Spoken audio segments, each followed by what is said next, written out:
Imagine scrolling through your feed and seeing yet another fact about women and sex. Women don't have high libidos. Unlike men, they only want romance. Yeah, that happened. Somewhere, a hormone just facepalmed. The truth, female sexuality is a full-blown, chaotic, sometimes hilarious symphony of hormones, psychology, and life circumstances. And it rarely follows the rules society hands out. From desire that pops up out of nowhere, to orgasms that refuse to cooperate with your expectations and fantasies that are more complex than your last group chat drama, women's sexual behavior is way more interesting than the myths we've been force-fed. And no, it's not all about emotions, romance, or some magical right mood. It's messy, it's surprising, and it's entirely normal. In this video, we're going myth-busting style, taking apart the lies society and pop culture have been spreading about female sexuality. By the end, you'll see why science, hormones, and real-life experiences are laughing at these old cliches, and maybe why your last assumption about a woman's desire was hilariously off. Strap in. Her libido is about to send a few strongly worded texts, and trust me, you're going to want to read them. Myth number 1. Women's desire is purely emotional.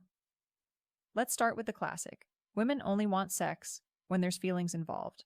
Like some romantic prerequisite checklist must be ticked.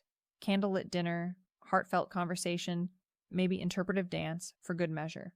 Except science and reality are both raising their eyebrows.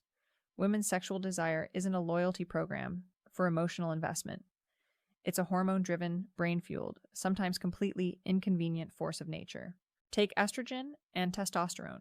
Yes, women have testosterone too, and yes, it matters.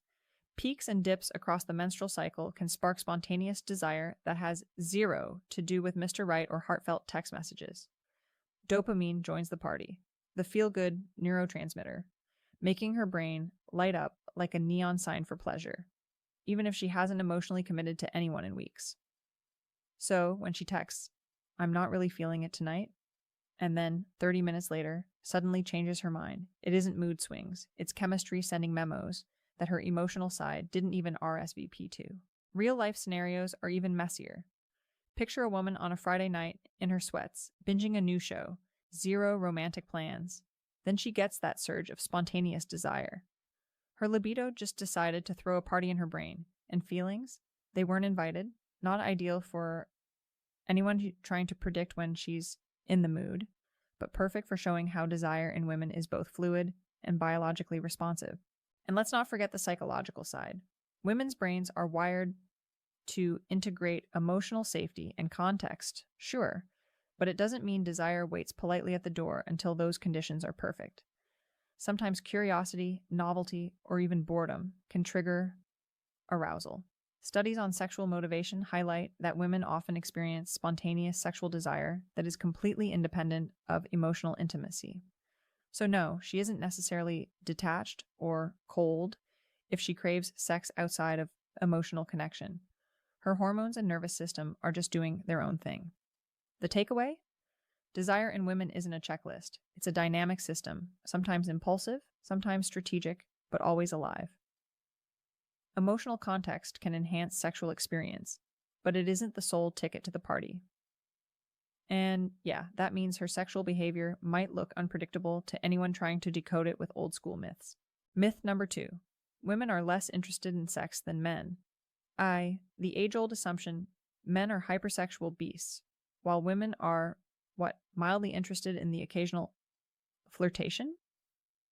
Society has been peddling this myth for decades, but the truth is far more nuanced, and honestly, way more interesting. Women's sexual interest isn't some low-power setting that never hits turbo mode. It's variable, cyclical, and sometimes completely misunderstood by partners, friends, and apparently, science journalists.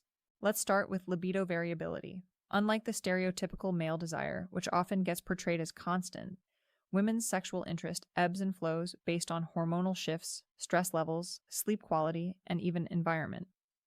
Estrogen, progesterone, and testosterone levels fluctuate across the menstrual cycle, creating natural peaks and valleys of desire. Around ovulation, for example, many women experience a notable spike in sexual interest. Her brain and body are basically hosting a secret spring break for desire, whether she texts you or not. Sexual fluidity adds another layer. Women may feel attracted to different types of stimuli depending on context, mood, or even past experiences. That cold or disinterested label often misses the point. She might not be into that situation, but give her the right context or the right partner, and suddenly she's leading the charge.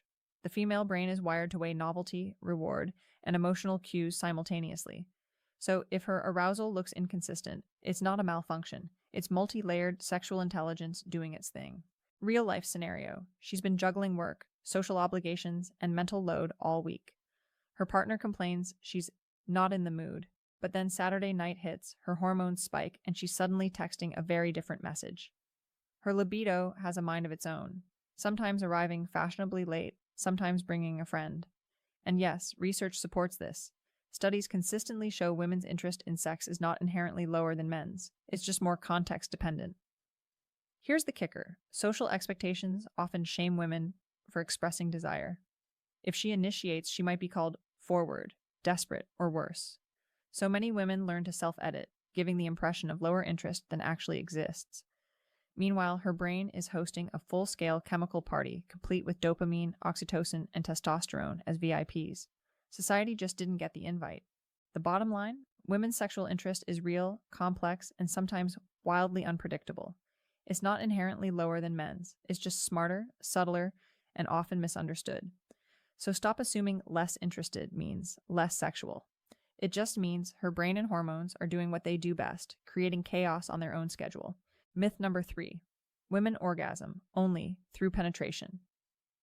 Here's a myth that refuses to die. Women can only orgasm through penetration. Like some magical puzzle exists in the depths of the vagina, and nothing else matters. Not ideal, not scientifically supported, not true. In fact, the clitoris, which has about 8,000 nerve endings, yes, more than the penis, is the real VIP of female orgasm. Penetration can feel great, but for most women, it's rarely the main event. Think about it. She's been told all her life that orgasms should happen a certain way, mostly straight from penetration, while her clitoris silently files formal complaints every time her expectations aren't aligned with reality. And here's the fun part. Many women have experienced frustration because partners assume success is measured by a single route. Science shows that only a minority of women consistently orgasm from penetration alone. The majority need clitoral stimulation, alone or in combination with penetration.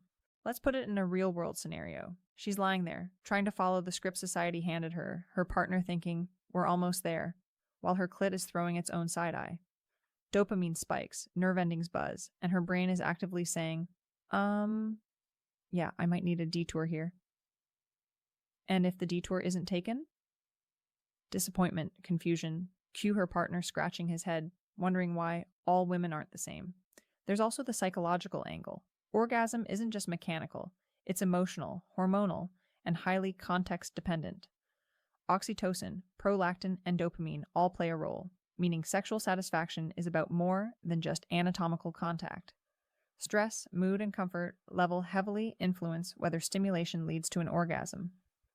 So even if penetration occurs, if the context isn't right, her nervous system isn't all in, her ego is distracted, or she's anxious, it may still be a no-go. The takeaway? Female orgasm is diverse, multi-layered, and mostly clitoris-centric. Penetration alone is a nice idea, but in reality, her pleasure map includes a lot more roads, detours, and intersections than society's myths admit. Understanding this isn't just science, it's good for relationships, communication, and saving everyone involved from unnecessary frustration. Myth number 4. Women always want romance before sex. Here's a myth that makes men everywhere sweat. The idea that women only have sex after romance, dinner, flowers, candlelight, heartfelt declarations, the whole cinematic checklist. The truth? Sometimes she wants romance, sometimes she wants curiosity, novelty, or even stress relief. Her sexual motivation is context-dependent, fluid, and occasionally inconvenient for anyone trying to predict it with old-school rules. Let's break it down biologically first. Dopamine, the brain's reward chemical, spikes when novelty or excitement is present. That means sometimes she's craving a sexual encounter, not because she's deeply in love, but because her brain recognized the potential for pleasure, or even just a thrilling change in routine.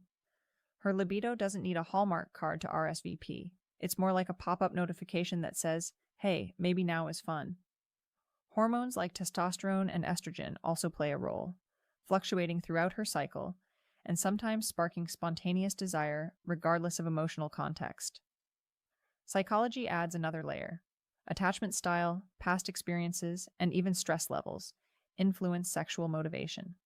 A secure attachment style might correlate with more emotionally driven encounters, whereas anxious or avoidant patterns can produce interest under completely different circumstances, sometimes confusing partners who expect desire to follow a neat emotional path. Imagine a real-life scenario. She's had a stressful week, deadlines piled up, her nervous system is fried, and she still agrees to a casual encounter. Oxytocin isn't even on the guest list yet. Dopamine is running the party. Her desire isn't a betrayal of romance. It's just her brain and hormones operating independently of societal scripts. Another night, she's deeply in love, craving intimacy, and romance sets the perfect stage, but that's not the only scenario that triggers her sexual interest. Context, hormones, and individual variation all matter more than scripted romance. The takeaway? Women's sexual motivation is not a single-lane road. It's a dynamic system influenced by biology, psychology, and environmental cues. Sometimes it's emotional, sometimes it's spontaneous, sometimes it's downright inconvenient. Assuming she always wants sex only after romance isn't just outdated, it's blind to how her brain, hormones, and nervous system actually work. Myth number 5. Women lose interest in sex. After a certain age. Here's one that makes midlife women roll their eyes. The idea that after a certain age, usually when estrogen decides to RSVP retired, all sexual interest magically disappears. Not ideal, not accurate. Women's desire doesn't just vanish, it evolves, sometimes in ways that make younger partners rethink their assumptions. Hormones do shift over time. Estrogen declines during perimenopause and menopause, and testosterone, which influences libido, can dip slightly too. But these changes don't erase desire, they just change how it expresses itself. Many women report their midlife sexual experiences are richer, more self-aware, and more confident than in their 20s. She's no longer guessing what she likes. Her brain and body have logged years of data, and she's willing to communicate, explore, and ask for what works. Science backs this up. Research on post-menopausal sexuality shows that a significant number of women maintain high sexual interest well into their 50s and beyond, especially when they feel emotionally connected, healthy, and confident in their bodies. In some studies, women even report heightened sexual satisfaction compared to their younger selves. Her libido might have adjusted its rhythm, but it's still very much alive, and sometimes far more assertive than societal myths would suggest. Real-life scenario. A 52-year-old woman casually mentions she's dating again. Her partner assumes, oh, she's past the libido stage, only to discover she's fully aware of what she wants, confidently communicating it, and occasionally leading the charge. Her hormones may not be hosting the same parties as in her 20s, but her nervous system, dopamine circuits, and sexual imagination are still sending clear invitations. Estrogen might retire, she says with a smirk, but my libido didn't RSVP to the farewell party. It's also worth noting that sexual interest is influenced by lifestyle, self-image, and relationship satisfaction. Stress, sleep, and emotional well-being are far more predictive of desire than age alone.